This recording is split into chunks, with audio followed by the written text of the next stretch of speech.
So welcome everyone. I wanted to first just briefly introduce myself and the Institute. I'm the Assistant Director of Student Engagement at the Berkeley Institute for Jewish Law and Israel Studies. And the Institute is an academic hub of engagement on Israel studies, as well as Jewish law, thought, and identity. Our programs promote student and faculty engagement by developing opportunities for research, programming, and mentorship, and by bringing visiting faculty and scholars to UC Berkeley. We also have colloquia programs, an undergraduate fellowship, and a lot more. So please do check us out if you haven't already gotten familiar. And I'm excited that you guys are all here for a very timely program on comparative elections. I want to thank Fanny and Emily, two undergraduate fellows who were really critical in making this event happen, and pass it on to Fanny to start us off.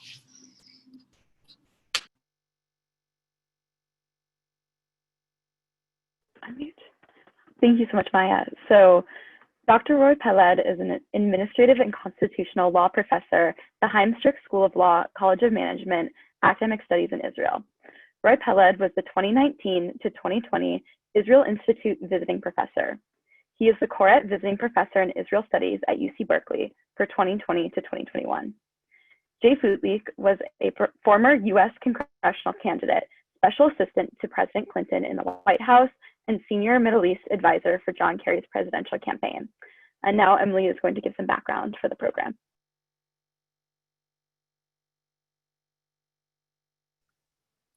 Okay, thanks, Fanny. So before we begin, these are just some pieces of information that we want to be able to share in order for everyone to have the same base knowledge of Israel and the US election. So thank you, Roy, for putting these thoughts together. It should be remembered that Israel and the US have very different forms of government and hence very different electoral systems. Israel has a multi-party system, so voters vote for more than 20 parties, and those who make it past the threshold then need to negotiate a coalition government. That government will normally be headed by whoever leads the largest party. Very different from here when we elect the president directly, and for all practical matters, there are only two parties that are competing. Another difference is that Israel has one nationwide election zone, while we have 51 different election systems in the states and DC. And there's also the issue of scale. Israel has some 6 million eligible voters, while the US has roughly 25 times that number. But with all that said, we are looking at two democratic countries with a declared commitment to allow the public to elect its political leadership throughout fair and open elections. And it's interesting to see how they interpret this commitment differently. So I'll now pass it over to Jay and Roy. Thank you. I'll just start off by saying that I'm delighted to join you here. Thank you so much.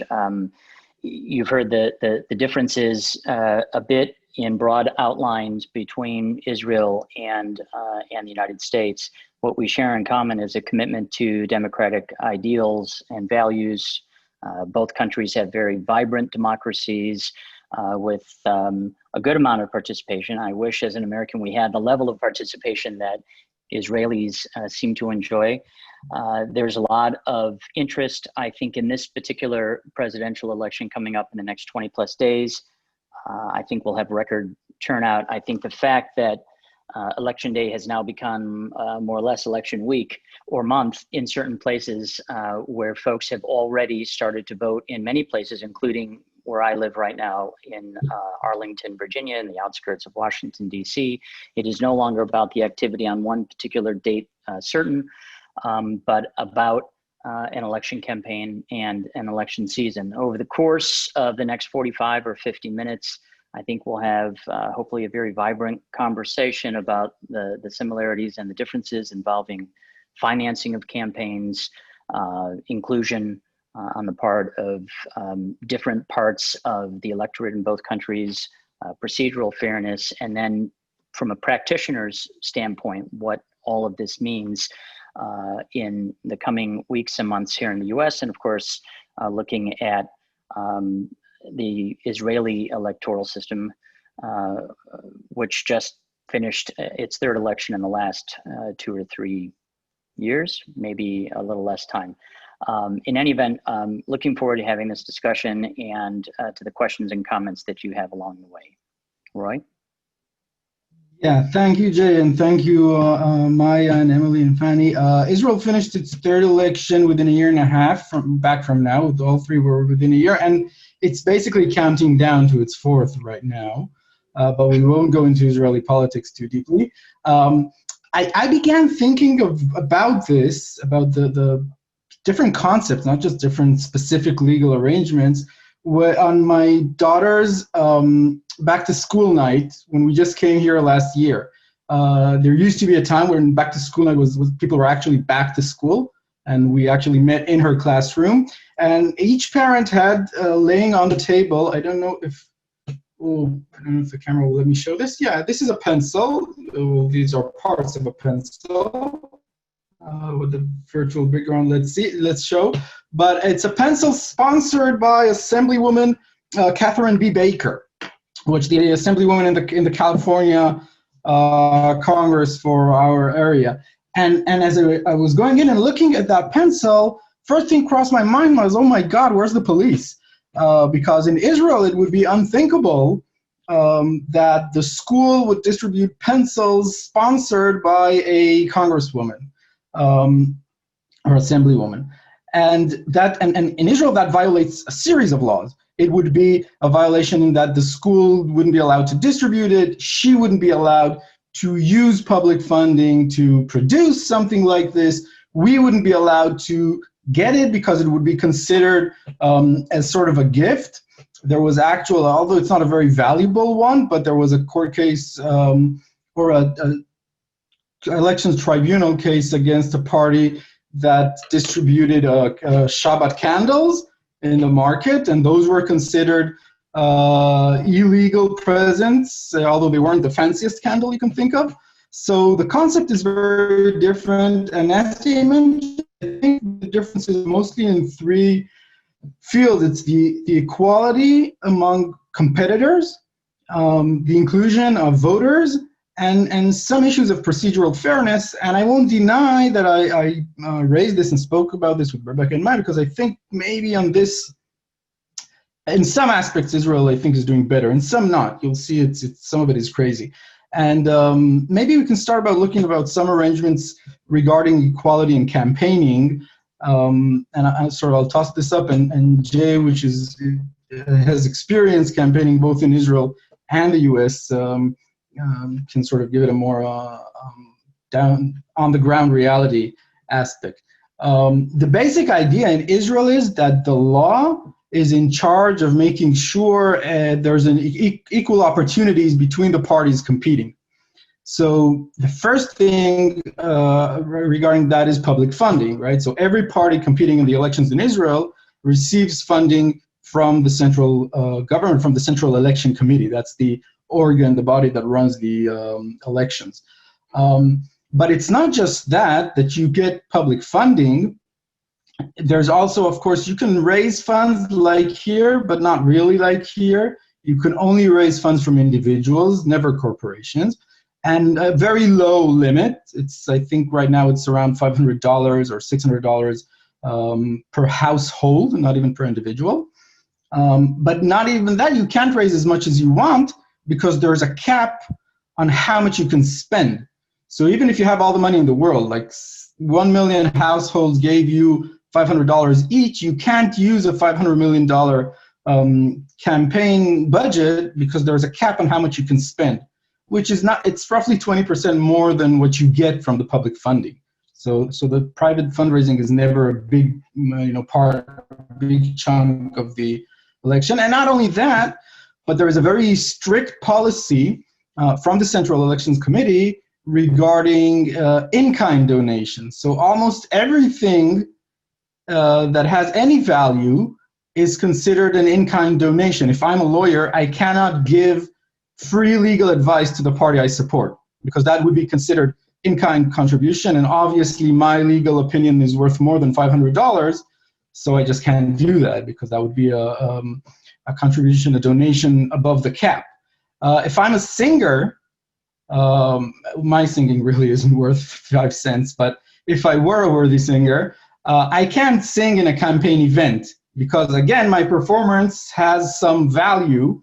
So you see parties with support from like the celebrities and the media, and they can only come and speak, because assumingly their speaking doesn't have any special value, but they cannot sing. So some of this sounds crazy sometimes, and after each election, the state comptroller, which is in charge of following this, first of all, there's the Central Election Committee, which prevents, if you know some events that's not and they can prevent it, and then the state comptroller looks at if things were the way they shouldn't be and fines parties. It's a really quite robust enforcement system. But it does bring us to a world where politicians are hardly at all, except for a short time, their primaries, and there are also very strict rules about fundraising for primaries. You can't do a lot, hardly at all involved in fundraising. What I hear from people in the United States is that's reality, and maybe you want to say a word about, or a few words about that, Jay? Sure. So again, some similarities and many, many differences. First of all, let's remember that in the US, you have federal election laws and then you have state election laws. I'm primarily focusing, at least in this discussion, on federal election laws, but understand that if you're running for statewide office, for governor, attorney general, the state legislature, that is governed by an entirely different set of laws. In certain places, they have a limit. In other places, it's completely unlimited. In some places, you can contribute as individuals and as corporate entities, and in other places, it's more restrictive. So understand that's completely separate. On the federal side, you also have limitations on federal contributions. It's per person, it's to candidates. So right now for this particular election cycle, one could contribute up to $2,800 per candidate for the primary, and another $2,800 for the general election to a candidate or multiple candidates. There is an amount, an aggregate amount that you cannot go over. There are very strict disclosure laws as well. A campaign has to file regular disclosures, quarterly disclosures on contributions. And by the way, any contribution upwards of $200 or more has to be disclosed to federal election officials. And anyone, any citizen, anyone around the world can go onto the website of the FEC, the Federal Election Commission, and look up either by campaign, by candidate, or by donor and see who is contributing to whom. Similar kind of situation related to in-kind contributions. So I'm right with you, Roy. My singing voice would probably be not considered a valuable contribution to any campaign or candidate. It might actually dissuade you from voting for a particular candidate. But anything that is considered of value to a campaign, an entertainer, lots of times Hollywood celebrities are getting behind a certain candidate. They can contribute to a campaign, but if they contribute an appearance or do something of value in hosting a fundraiser, of course, all of this is different this cycle because most of the fundraising has been done virtually and not in person. But all of those things have to be included in these financial disclosure reports filed by the campaigns. And again, it's taken very, very seriously. If there are irregularities in these reports, a candidate and a campaign and other officials associated with the campaign, treasurers and so forth, who certify these reports, can be held criminally liable for failure to comply with these laws. One other big difference is, first of all, the sheer amount of money that is involved in campaigns. I ran for Congress spectacularly unsuccessfully, by the way, back in 2008. So do not follow my example of how to run.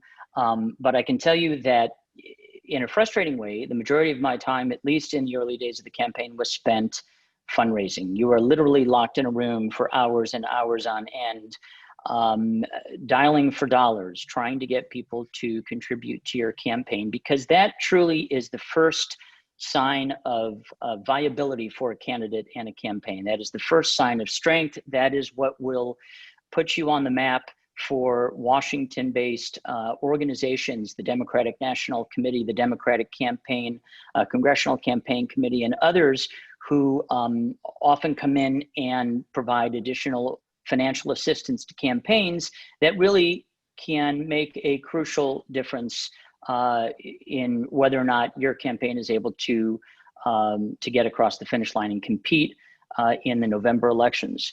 And the biggest difference, I'd say, is the contribution by outside parties, okay, non-federal candidate contribution limits that are imposed by the federal government. As many of you probably may know, in January of 2010, the US Supreme Court, by decision of 5-4, essentially held in a case called Citizens United versus the FEC that campaign contributions were akin to free speech.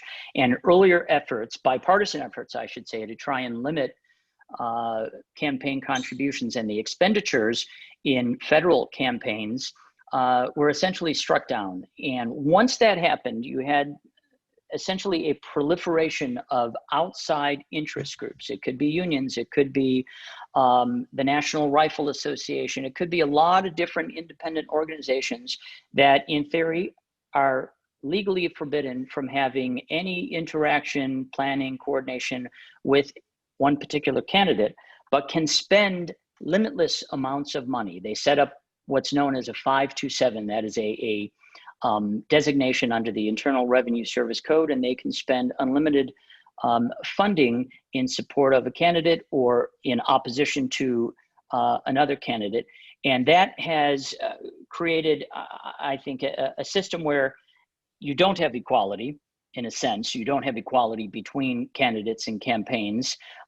You just have this massive proliferation of money in politics.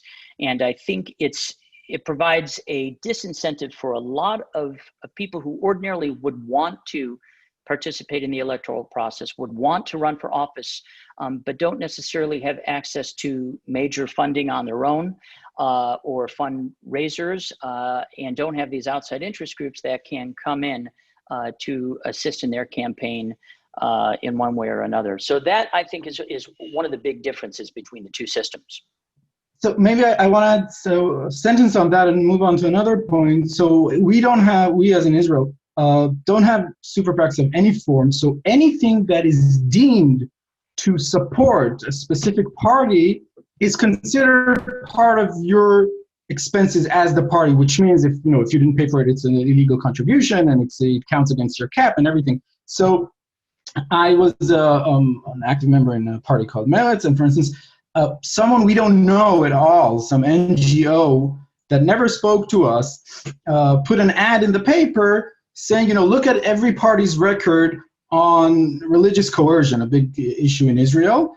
And two parties came out, better than the others. And of those two, our came out best. And we were fined for that by the state comptroller because she saw it as an illegal contribution to us. And it's a big deal since a few days after I landed here in the States last summer, this group of Israelis in Silicon Valley were planning on setting up this structure that will will give free flight tickets for Israelis who want to go vote back home. And they were all, politically minded in the same way and looked to send people that will vote, the way they wanted. That's almost impossible unless you really show that you ask no one any questions and you made it available to whoever wanted, because you can't support people going to vote for the person you want. So that in terms of PACs, and I have to say, the idea that money is a form of speech goes back in the US before Citizens United and sort of tragically reached a peak there. In Israel, that's not considered a form of speech. Now, if I look at it, and I sort of want to rush through a few things, and then we can open everything for Q&A. Let me ask you a question. The issue of just out of curiosity, what would a typical candidate for the Knesset, for example, spend? What would be a typical spend for a campaign, again, for one candidate for Knesset? Well, one candidate spends only in his primary elections, and that would go from, a few $1,000s in a small party to a few tens of $1,000s in a bigger one, and $300,000-400,000 for the leadership of Likud or Labor. So that would be capped at around $1 million shekels. Each party, what the party spends, like if you look at the whole expense of the parties and divide it by their Knesset members, you'd reach something that is actually roughly the same. So it's roughly around, they get from the government the proximity of $1 million shekels per Knesset member, so $270,000. And as I said, they can add roughly 20% on top of that in fundraising. I see. Yeah, again, a dramatic difference, between what a congressional candidate here in the States has to raise. And again, it varies by region, by media market, because that impacts what expenses there are on a campaign. But, most candidates for Congress are raising in the hundreds of thousands, if not oftentimes millions of dollars. Certainly Senate races are in the tens of millions. And of course, we're seeing the staggering amount of fundraising in a presidential campaign where sides are raising upwards of $1 billion. Yeah, it's quite amazing. Now, the other thing that I followed here that seemed a bit awkward to me was really the differentiation between states you mentioned in terms of suffrage. So, anyone over 18 and a citizen is allowed to vote. There was a court case after the Rabin assassination. A young woman, she's now a journalist and a TV reporter, filed a petition with the Supreme Court asking to prevent Yigal Amir, the assassin, from voting in the elections. And the Supreme said, we can't add, it's not for the Supreme Court, and it's definitely not for anyone without clear legislation to add any limitations on the right to vote. There are only two criteria. You're a citizen and you're 18, you can vote. And we don't suggest anyone messes with that. Here, obviously, that too seems quite different, right? Well, again, it's a state-by-state thing. So on the federal level, every citizen can vote if you're 18 and above. The states can determine registration, whether or not, some states have automatic registration when you get your driver's license or a state ID. Others have a more onerous registration process, and it just varies, just like voting varies, whether it's by mail or early voting, and whether or not a convicted felon can vote is also an issue that is decided state by state. Let's say a word about mail-ins, because for early years, that's like a sort of weird idea, and I think the Trumps or the Republicans' allegations have resonance within Israeli ears, maybe because in Israel, the fear of these things, and it's been interesting to hear how it works here, is that people will be influenced. So even when you go to the ballot, right, nobody's allowed to go with you into the ballot unless you're disabled in some way or form and you need the help to vote. And even then there's like a process. And the fear is, again, I dare say more traditional societies and often the ultra-Orthodox society, maybe the Arab society, that people will influence others, mostly husbands will influence their spouses. And influence might be a soft word in some of the cases. So for instance, I fear that in Israel, if you do mail-in ballots, you might get that in some societies, the household will have one person deciding the vote. But I understand that that's not an issue here. Well, again, it's like everything, unfortunately, in a political year and a political season, everything gets bogged down in politics. The truth is we've had voting by mail for quite a long time. It is not a new concept. True, it is not as expansive as it's being considered right now. And a lot of that is obviously due to the situation that we all find ourselves in with COVID-19 due to the pandemic. But the military has voted via mail for many, many years. There have been absentee ballots for folks who would have indicated that they would not be around in their home jurisdiction on election day, or to make reasonable accommodations for folks with disabilities and so forth. So again, I think there are enough safeguards. And let's also just talk about the notion here that traditionally, there really hasn't been voter fraud, or a tremendous amount of voter fraud. That really hasn't been an issue until the 2016 election.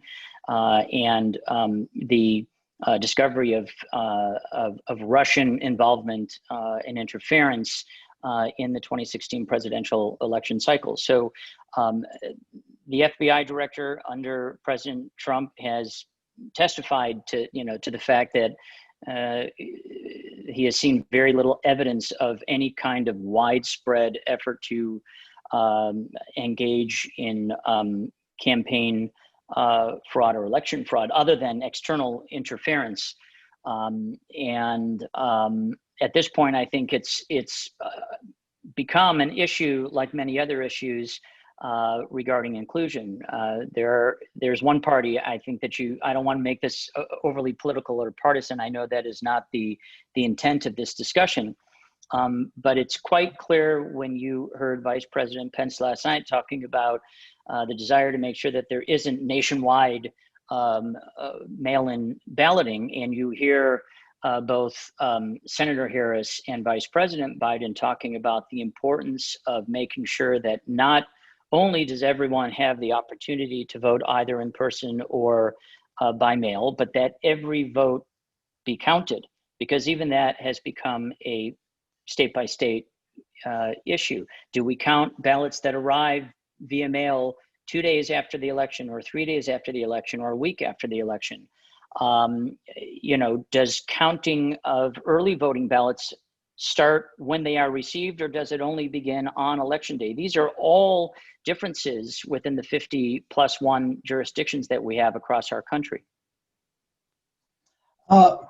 One more sentence maybe about inclusion. My last point and question to you is, I think we do a lousy job regarding absentee ballots. If you're not in the country, then you don't have any solution.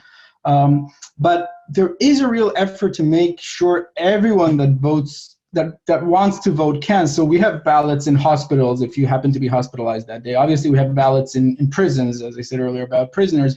Even the police explain how if you're arrested for something on that day, on election day, they'll take you first to your polling station and then to your interrogation. It is sort of a sacred right that no one can violate, and if anyone attempts to, the court, there's a very quick and efficient system to solve these things in hours or less.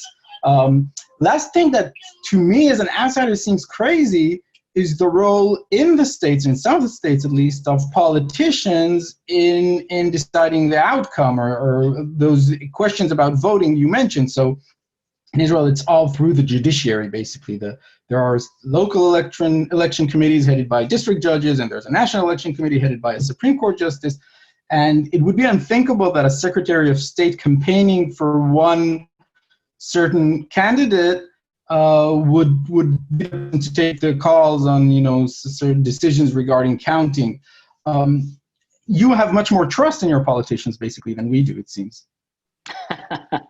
Wow, I'm not sure I would agree with that, especially now. I mean, I think, again, in a bipartisan way, trust in Washington, trust in politicians is at an all-time low. And, unfortunately, civil discourse seems to be a thing of the past. When I first moved to Washington, D.C. to work for President Clinton, it was not uncommon to see senators of different parties argue really vociferously on the floor of the Senate about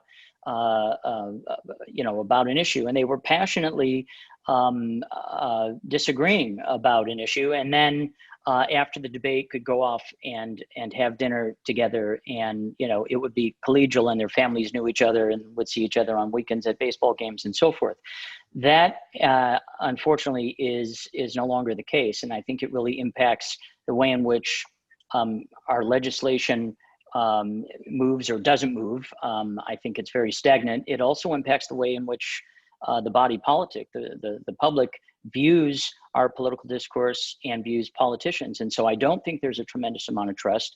Ultimately, there is obviously judicial review of decisions taken, but you're right, it is a political process. For example, if there isn't a clear-cut winner by the time that the electors actually, remember, I mean, just to remind people, we're not talking about the popular vote, okay? We're talking about the Electoral College, which is the way in which presidents are elected in the United States. It's not by popular vote, or we would have had President Gore and President Hillary Clinton as well. It's the Electoral College. At the end of the day, the election between Al Gore and George W. Bush was decided by a judiciary, by the U.S. Supreme Court, right? There were political issues that needed to be determined, but at the end of the day, the Supreme Court decided it. It could very well come down to a Supreme Court decision in this election as well, if it's close in the Electoral College, if it's unclear, if there are allegations of either foreign meddling or internal hampering of parts of the election in a state-by-state basis. It could also go to the U.S. House of Representatives. Again, a political process that would determine the next president of the United States. It could go to the House chamber to select the next president and the Senate to select the next vice president. These are all distinct possibilities that most Americans have never really had to deal with in the past. So shall we move to Q&A, Roy? I think you're muted. Yeah, I was muted. I just want to say that I think you're pushing us towards Q&A. And yeah, it'd be much better to hear what people want to know about. There's a question Dan sent earlier that I promised to answer. He asked, is volunteering your house for a house party event considered an in-kind donation? Well, you can have house party events in a private house, but if I have a shop, I can't have it in the shop because that would be a contribution from a corporation or a business. And if I own 10 houses or I rent out houses, I can that. But yeah, in your own private home, you can have a house party. Right, and if it's extravagant, let's say you own a mansion and you are providing, again, entertainment and, I don't know, you're being catered by a celebrity chef, then that would be considered an in-kind contribution to a campaign. So Emily and Fanny, do you guys have any questions you want to start us off with? And for others, just send me a message and I'd love to add you to the queue.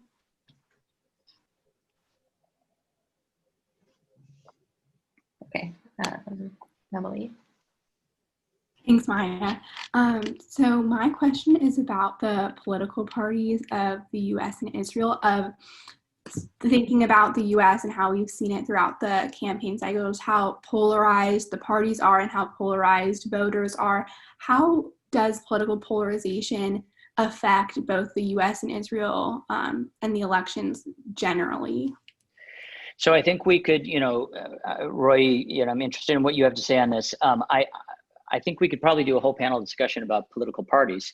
There are times where I think, on the one hand, the two political parties here provide a measure of stability, right, and structure on the one hand. On the other hand, I find myself increasingly wishing that we had maybe 3 parties or 4 parties, because that would truly be more representative and perhaps would ward off against the increasing polarization that we see. I think oftentimes, especially in a primary campaign, the Democratic Party veers more to the left, the Republican Party veers more to the right, and then it is somewhat harder to come back to the center when it comes to a general election, and more importantly, when it comes to governing and running the country, right?